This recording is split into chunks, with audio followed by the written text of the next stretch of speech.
तो ये हमारा जो है स्लीप प्रॉब्लम्स का पार्ट 2 है। इससे पहले पार्ट 1 में हमने जो है कुछ काफ़ी चीज़ें सीखी थी कि स्लीप प्रॉब्लम्स किस किस तरीके की होती हैं और किन किन कारणों से होती हैं। तो हमने किस टाइप की स्लीप प्रॉब्लम हमारे ऑटिज्म और एडीएचडी के बच्चों में होती हैं और वो किस किस रीज़न से होती हैं, इसको डिटेल में डिस्कस किया था। उस पार्ट 1 का कुछ ज़रूरी पोर्शन आज हम डिस्कस करे ले रहे हैं और इसको हम एक एग्जांपल से समझने की कोशिश करते हैं। जैसे बच्चों में नींद की प्रॉब्लम है, तो पहले हमें कुछ ज़रूरी चीज़ पता होनी चाहिए कि बच्चे को नींद लेनी कितने घंटे चाहिए। तो पहले तो ये पता होना चाहिए, फिर उस नींद के लिए बच्चे की हमें प्लानिंग कैसे बनानी होगी। ये 2 इम्पोर्टेंट लास्ट वाले लेक्चर में टॉपिक थे, जिनका हमने डिस्कशन किया था। आज एक बच्चे के एग्जाम्पल से हम उसको समझने की कोशिश करते हैं। तो बच्चे के एग्जाम्पल से अगर हम समझेंगे तो ज़्यादा प्रैक्टिकल वे में उसको यूज कर पाएंगे, ठीक है ना। तो मैं इसके लिए समझाने के लिए अपना व्हाइट बोर्ड ओपन करूंगा, आप लोगों को क्वेश्चन के फॉर्म में मैं समझाना चाहूंगा उसको, ताकि आप अपने बच्चों पर उस चीज को यूज कर सकें हम लोग, ठीक है ना। तो वीडियो कुछ समय के लिए पॉज रहेगा और ये अब हम एक एग्जाम्पल ले रहे हैं। तो इसमें एक हमारे पास 5 साल का बच्चा है, 5 ईयर। आपको जो मैं लिख रहा हूँ वो दिखाई दे रहा है? Yes sir. हाँ, 5 ईयर का हमारा बच्चा है, ठीक है। इस बच्चे को सुबह में 9 बजे 9 AM पर अपने स्कूल पहुंचना है। तो अब हमें इसका ये डिसाइड करना है कि स्लीप टाइम क्या होगा। स्लीप टाइम को हमें डिसाइड करना है, तो इसके लिए हमें 3 चीजें पता होनी चाहिए। पहली ए कि स्लीप ड्यूरेशन क्या होना चाहिए इस बच्चे का, बी कि इसका नैप पीरियड क्या होना चाहिए बच्चे का, और सी एडजस्टमेंट प्लानिंग कैसे करेंगे, एडजस्टमेंट कैसे करेंगे हम, ठीक है। तो हमें 3 चीजें इसकी पता होनी चाहिए। पहला, स्लीप ड्यूरेशन क्या होगा हमारे 5 साल के बच्चे का, और 9 बजे उसको स्कूल पहुंच जाना है, तो नैप कितना ले सकता है वो, और उसका एडजस्टमेंट हम कैसे करेंगे स्लीप ड्यूरेशन का। तो चलिए इसको अब हम सीखने की कोशिश करते हैं, ठीक है। तो अब देखिए, हमें क्या याद रखना था जो हमने पिछले लेक्चर में सीखा था। 14, 13, 12, 11, 10 और 9, ठीक है। 14 से 9 तक हमें गिनती लिखनी है। 14 के आगे लिखना है हमें 1 to 3 year, 3 to 5 year, 5 to 10 year, 10 to 17 year और मोर देन 17 ईयर, ठीक है। तो ये हमारा जो है ये हो गया, समझ गए बात को। तो 14 आवर्स की स्लीप है ये 1 to 3 ईयर्स में, ये मैक्सिमम स्लीप है, ठीक है ना। 3 to 5 ईयर में 13 और 12 आवर्स की स्लीप है 5 to 10 ईयर के बच्चे के लिए। अब हम यहाँ पे मैंने पिछले दिन बताया था -2 कर देते हैं, सबसे -2 कर देंगे तो हमारी रेंज निकल आएगी, ठीक है ना। जो भी लोग नए ज्वाइन करें ना, वो अपनी साउंड को म्यूट कर लें। तो देखिए हमारी रेंज 1 to 3 ईयर के बच्चे के लिए होगी 14 से 12 घंटे, यानी 12 से 14 घंटे, 13 से 11 घंटे। 3 से 5 साल के बच्चे के लिए रेंज हो जाएगी 11 से 13 घंटे की स्लीप। 12 से 2 घटाएंगे तो क्या आएगा 10। तो 5 से 10 साल के बच्चे के लिए हमारी रेंज क्या हो जाएगी 10 से 12 घंटे की, ठीक है। और 10 से 17 साल के बच्चे के लिए हमारी रेंज क्या हो जाएगी, 11 से 2 घटाएंगे तो क्या आएगा 9।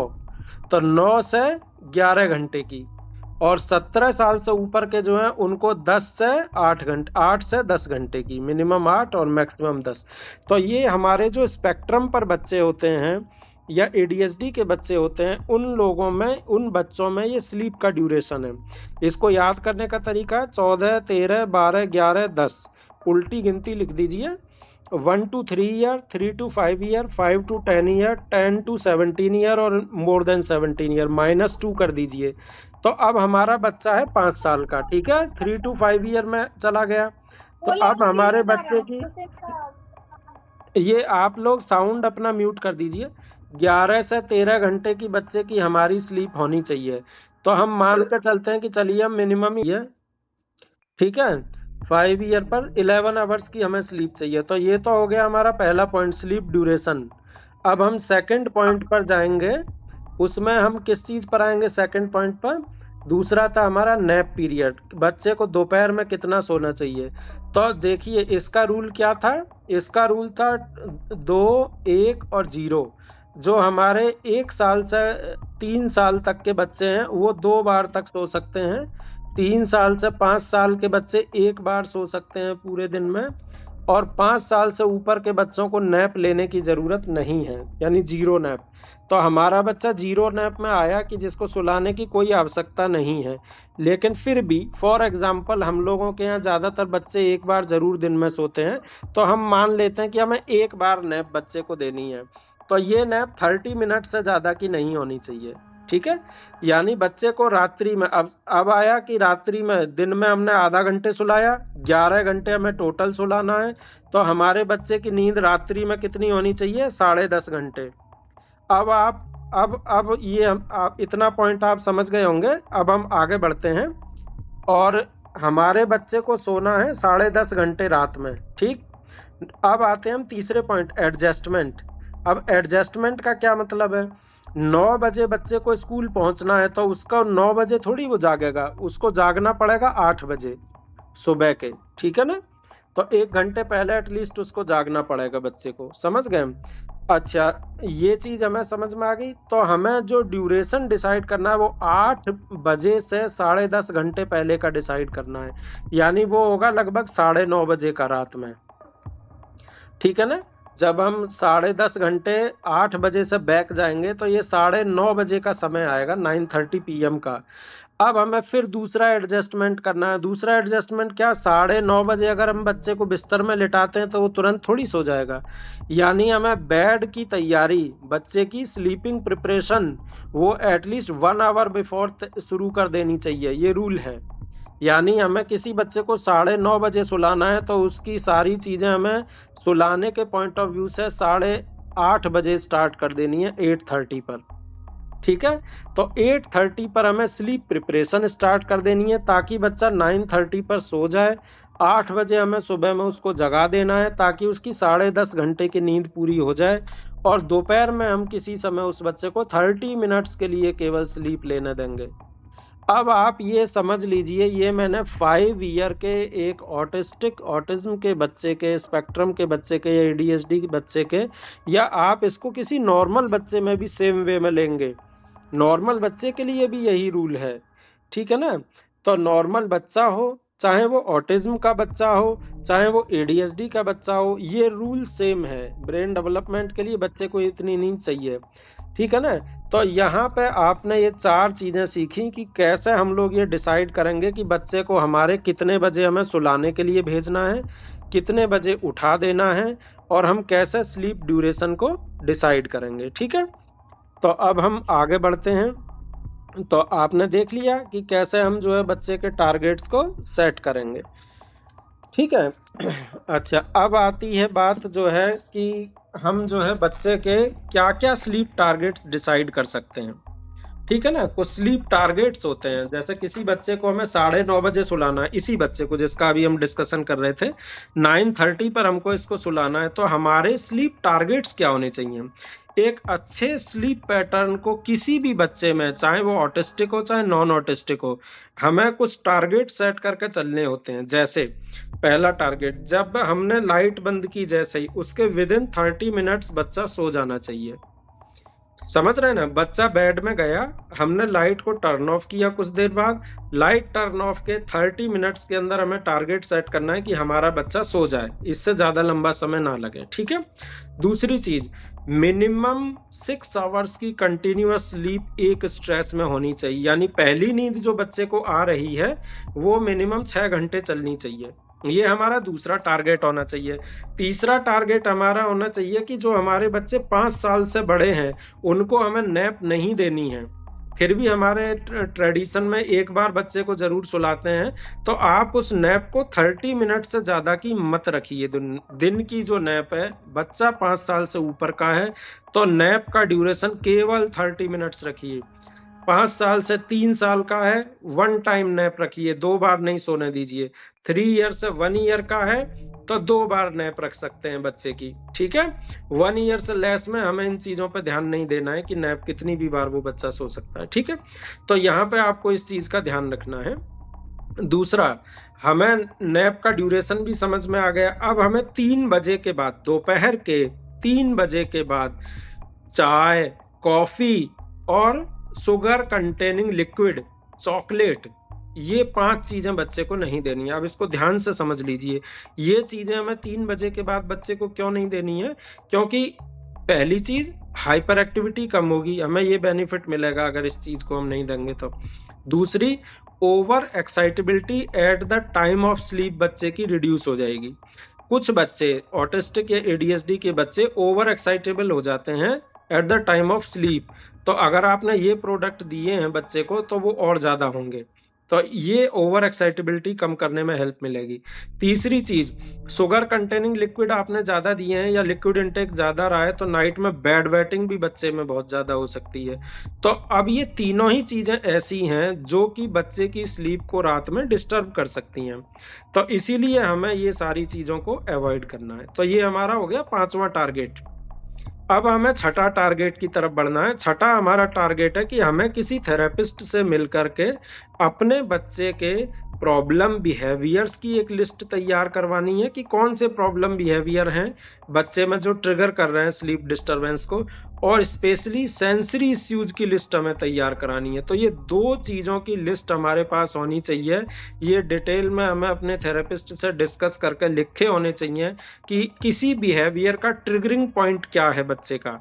अगर स्लीप के समय किसी अन्य व्यक्ति ने भी ट्रिगर कर दिया बच्चे को तो उसकी स्लीप चली जाएगी, ऑनसेट स्लीप का डिले हो जाएगा, यानी शुरुआत नहीं कर पाएगा बच्चा स्लीप की। ऐसे ही अगर सेंसरी इश्यूज पे हमने फोकस नहीं किया बच्चे के, और कोई sensory issue at the time of sleep, अब 9:30 बजे बच्चे को सोना है, 9 बजे किसी ने उसको ट्रिगर कर दिया, कोई सेंसरी इश्यू बच्चे का स्टार्ट हो गया, तो अब दिक्कत हो जाएगी बच्चे को सोने में। तो ये डिटेल में डिस्कस हम इस टॉपिक को करेंगे अपने इसी लेक्चर में और अगले लेक्चर में, तो ये हमें अपने थेरेपिस्ट से पूछ करके लिख लेने हैं। 7th पॉइंट आता है, ये जो कि बहुत ही महत्वपूर्ण टॉपिक है, और ये नॉर्मल बच्चों में भी उतनी ही तरीके से लागू है जैसे ऑटिस्टिक या एडीएचडी के बच्चों में होता है, वो है हमारा न्यूट्रिशन। न्यूट्रिशन कैसे स्लीप की प्रॉब्लम को घटा या बढ़ा सकता है, ये समझना बहुत ज़्यादा जरूरी है। तो आज हम इस पॉइंट पर भी डिस्कशन करने जा रहे हैं। बहुत सारी रिसर्च हुई है जिनमें ये देखा गया है कि विटामिन डी की कमी होने पर बच्चे में स्लीप डिसऑर्डर बहुत ज़्यादा होते हैं, जैसे कि स्लीप का ड्यूरेशन कम हो जाना, रात में बच्चे का बार बार उठना।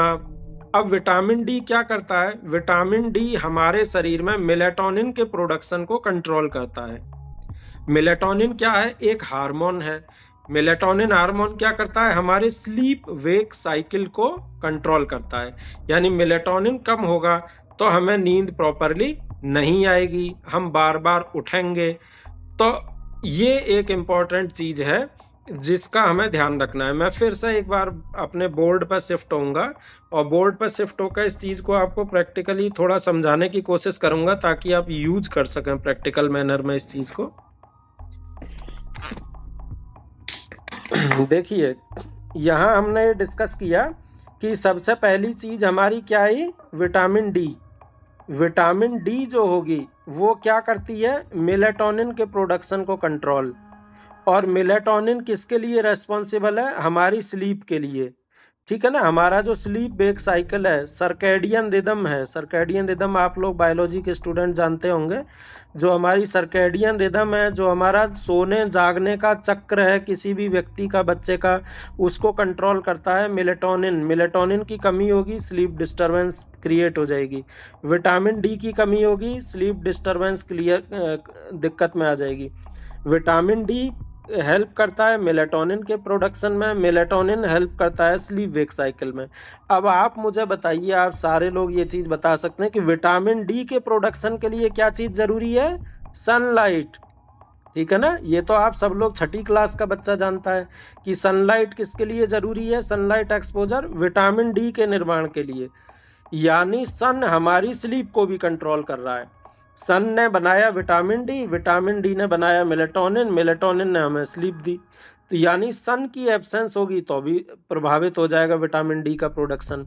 अब इस थ्योरी को, इस साइंटिफिक कॉन्सेप्ट को हम प्रैक्टिकली कैसे यूज करेंगे, हमको करना क्या है, इसको जानने से हम मेलेटोनिन, विटामिन डी, सन, क्या फायदा है, तो फायदा क्या है, इसको हम यूज कैसे करेंगे, तो उसको समझिए। अब देखिए, सनलाइट का जो एक्सपोजर है किसी भी बच्चे को 30 से 45 मिनट का देना जरूरी है। 30 to 35 मिनट्स का सनलाइट, मिनट का जो है हमारा इसमें क्या हुआ, 30 to 45 मिनट्स का हमारा एक्सपोजर जरूरी है, ठीक है, सर्कैडियन रिदम को कंट्रोल करने के लिए। मिड डे में हमें देना 8 से 12 बजे का हमें सन का पूरा एक्सपोजर इसी ड्यूरेशन का यूज करना चाहिए ताकि हमारी सर्कैडियन रिदम कंट्रोल हो सके, ठीक है ना। अच्छा, सर्कैडियन रिदम को कंट्रोल करने में यानी स्लीप वेक साइकिल को कंट्रोल करने में लाइट की 3 इंपॉर्टेंट चीज़ों का योगदान होता है। पहला होता है इंटेंसिटी का, जो सनलाइट की इंटेंसिटी है, दूसरा होता है लाइट के कलर का, और तीसरा होता है ब्लू लाइट का। अब यहाँ इस चीज़ को बहुत अच्छे से समझिएगा। ये तो आप समझ गए कि 30 to 35 मिनट्स का एक्सपोजर, 45 मिनट्स का हमें एक्सपोजर चाहिए। अब इन 3 चीज़ों पे आते हैं। इन 3 चीज़ों का प्रैक्टिकल एस्पेक्ट क्या है मेरे कहने का, वो समझिए। ज़्यादातर हम लोग घरों में रहते हैं, फ्लैट्स में रहते हैं, जहाँ एलईडी लाइट्स जलती हैं। ये एलईडी लाइट सिंगल इंटेंसिटी, एक ही इंटेंसिटी की लाइट हर समय देती रहती हैं। सुबह के 6 बजे से लेकर ज़्यादातर घर में रात के 12 बजे तक एलईडी लाइट्स जलती रहती हैं, और ये एलईडी लाइट सिंगल इंटेंसिटी की लाइट देती रहती हैं, जबकि स्लीप वेक साइकिल के लिए वेरिएशन होना चाहिए इंटेंसिटी में। तो लाइट की इंटेंसिटी का वेरिएशन हमें नहीं मिल पा रहा। इससे क्या दिक्कत हो रही है बच्चों में, इससे हमारे बच्चों में दिक्कत हो रही है कि वो ना तो उन्हें दिन का पता है ना रात का पता है, कि दिन कब हुआ, दोपहर कब हुई, शाम कब हुई, रात कब हुई। डे नाइट कॉन्शियसनेस, डीएनसी, ये बच्चों में प्रभावित हो रही है। डे नाइट कॉन्शियसनेस डेवलप नहीं हो पा रही बच्चों की। कब दिन की शुरुआत हुई, कब आफ्टरनून हुई, कब शाम हुई, कब रात हुई। तो सर्केडियन रिदम प्रैक्टिकली बच्चों की डिस्टर्ब रहती है। तो करना क्या है, अब प्रैक्टिकल वे में समझिए कि हमको क्या करना है। इस चीज़ के लिए हमको 5 तरह की लाइट का बच्चे को एक्सपोजर देना है पर डे। जब सनराइज होता है तो आपने अगर सूर्य को उदय होते देखा होगा तो आपने देखा होगा रेड होता है सन, इसीलिए हम अर्ली मॉर्निंग की लाइट अपने रूम की रेड रखेंगे, ठीक है ना। अगर हम एलईडी यूज करते हैं, फॉल सीलिंग या अन्य लाइट यूज करते हैं, तो रेड कलर की लाइट का एक्सपोजर बच्चे को मिलना चाहिए। बेस्ट क्या है, सन का, उगते हुए सूर्य को बच्चे को दिखाइए, वो बेस्ट है। नहीं कर पा रहे हैं, रेड लाइट का एक्सपोजर दीजिए। दूसरी चीज क्या होती है, इसके बाद आता है रेड लाइट के एक्सपोजर के बाद आता है नून का समय। नून के समय में हमें पर्दा डाल देना है, उससे सनलाइट बच्चे के ऊपर आने देनी है। कर्टन के थ्रू सनलाइट आने दीजिए, तो लाइट की इंटेंसिटी फिर चेंज हुई। फिर हम आएंगे आफ्टरनून में, जब सन एकदम पीक पर होता है, तो हमें ब्राइट वाइट लाइट का यूज करना है। ब्राइट वाइट, जो एलईडी हम यूजुअली घरों में यूज करते हैं, ब्राइट वाइट लाइट का यूज करना है। उसका केवल आफ्टरनून में यूज करना है। लेकिन बेस्ट क्या है, सन एक्सपोजर। उस समय आप सनलाइट में बच्चे को रखिए थोड़े समय के लिए, ठीक है ना, उसको दिखाइए। मतलब मेरा पॉइंट ऑफ व्यू है कि सूर्य को नहीं दिखाना है कि सूर्य की तरफ देखें, उस लाइट में लेकर के आना है। बच्चा वहाँ खेलेगा, थोड़ी देर रहेगा, तो उसको समझ में आएगा ये आफ्टरनून का टाइम है और इस समय ऐसी इतनी रोशनी रहती है। ये पॉइंट ऑफ व्यू है, ठीक है। तीसरी चीज जो है आता है फिर इवनिंग का समय। इवनिंग में हमें लाइट को क्या कर देना है, लाइट येलो। आपने देखा होगा डूबते सूर्य, लाइट येलो कर देना है हमें अपने रूम की रोशनी का कलर। बेस्ट क्या है, हम इवनिंग में बच्चे को बाहर आउटिंग पर लेकर के जाएं और दिखाएं उसको कि इस समय लाइट कैसी होती है, ठीक है। तो ये हमारी चौथी लाइट हो गई। पांचवी लाइट होगी हमारी नाइट। नाइट में हमें बल्ब को क्या कर देना है, डिम कर देना है। फिर उसके बाद बल्ब को बंद कर देना है, डार्कनेस रखनी है। तो डार्कनेस का एक्सपोजर हमें रात में देना है और बाहर बच्चे को निकल कर दिखाना है कि देखिए सूर्य भगवान गए और चंदा मामा आ गए, ठीक है ना। तो इस तरह से बच्चे को हम पूरे दिन में 5 तरह की लाइट का एक्सपोजर देंगे।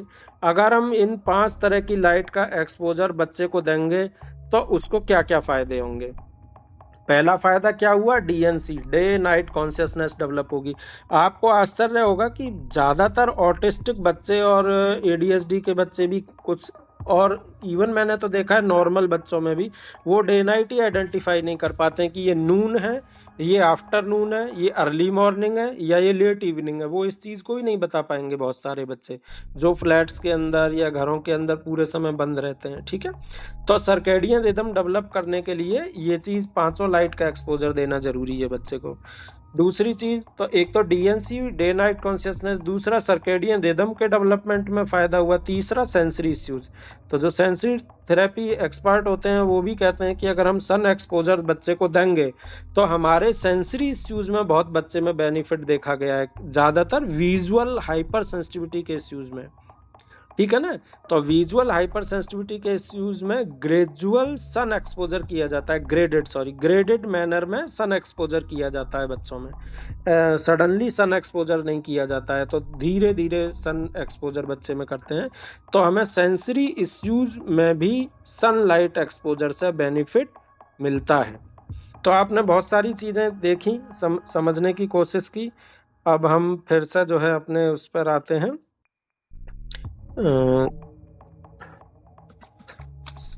तो आपने यहाँ देखा, ठीक है ना, मुझे लगता है कि काफी चीजें समझने की कोशिश आपने की होगी, समझ में भी आ रही होंगी। तो जितना नेचुरल एक्सपोजर हमारा होगा सनलाइट का, उतना ही हमारे बच्चे के लिए बेनिफिट रहेगा। अक्सर पेरेंट्स से पूछने पर वो बोल देते हैं कि हमारा बच्चा तो 1 घंटे धूप में रोज ही रहता है, रोज ही खेलता रहता है। बट आपको सही चीज पता होनी चाहिए, वो खेलना कोई फायदेमंद नहीं है। सही सनलाइट एक्सपोजर किसको कहते हैं, ज्यादातर लोग इस बात को नहीं जानते हैं। पहला पॉइंट होता है 30 से 45 मिनट, दूसरा मिड डे 8 से 12 का समय, क्योंकि उस समय अल्ट्रा वायलेट बी रेज सबसे ज्यादा होती हैं जो विटामिन डी के निर्माण में हेल्प करती हैं। तीसरा, जिस तरह से हम लोग सनलाइट को देते हैं अपने बच्चों को, वो रेनकोट पहन के नहाने के समान है। रेनकोट पहन के बाथरूम में नहाने से ज्यादा उसका असर नहीं होता। क्यों? क्योंकि रूल ये है कि अंडर गारमेंट्स के अलावा कोई भी कपड़ा बच्चा पहना नहीं होना चाहिए। Remove all clothes accept under garment. ठीक है ना, तो अब ठंड की और हीट स्ट्रोक की ये मैनेज आपको कुछ करनी होंगी चीजें, कि बच्चे को ठंड ना लगे उस ड्यूरेशन में, और अगर गर्मी का मौसम है तो हीट स्ट्रोक ना हो। तो ये आप अपनी बुद्धिमानी से मैनेज कर सकते हैं, बहुत कोई टफ टास्क नहीं है।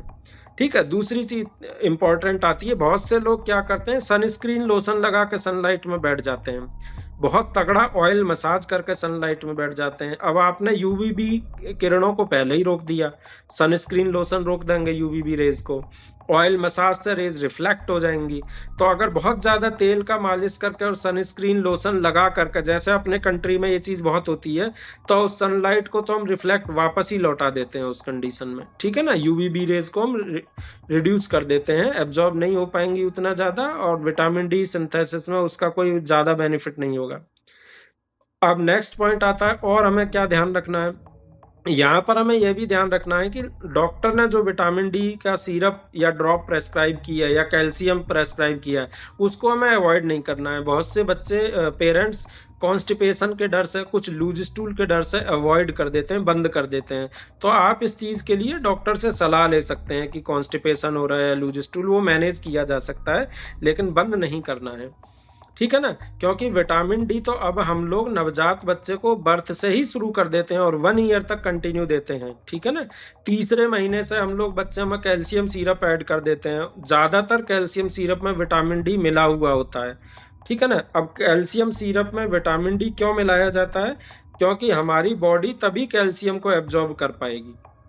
ठीक है, अब हमारी बॉडी कैल्शियम को कब एब्जॉर्ब कर पाती है, जब विटामिन डी हमारे शरीर में प्रेजेंट होता है। अब आप कहेंगे सर ये साइंटिफिक नॉलेज देने का हम लोगों को क्या फायदा है, हमको कोई मतलब तो है नहीं इस चीज से, बट कैल्शियम सिरप पी लिया, बात खत्म हो गई। अब मैं वो पॉइंट पे आ रहा हूँ कि इसको देने का क्या बेनिफिट है। इसका बेनिफिट ये है कि जब हम कैल्शियम सिरप जिसमें विटामिन डी मिला हुआ है, उसको जब हम दूध के साथ देंगे, हम अपने बच्चे के दूध के साथ विटामिन डी के सिरप को दे सकते हैं, कैल्शियम के सिरप को दे सकते हैं, तो जो दूध में कैल्शियम है उसको हमारी बॉडी आसानी से एब्जॉर्ब करेगी, क्योंकि हमारे सिरप में जो विटामिन D3 है वो दूध के कैल्शियम को एब्जॉर्ब कराने में गट में हेल्प करेगा।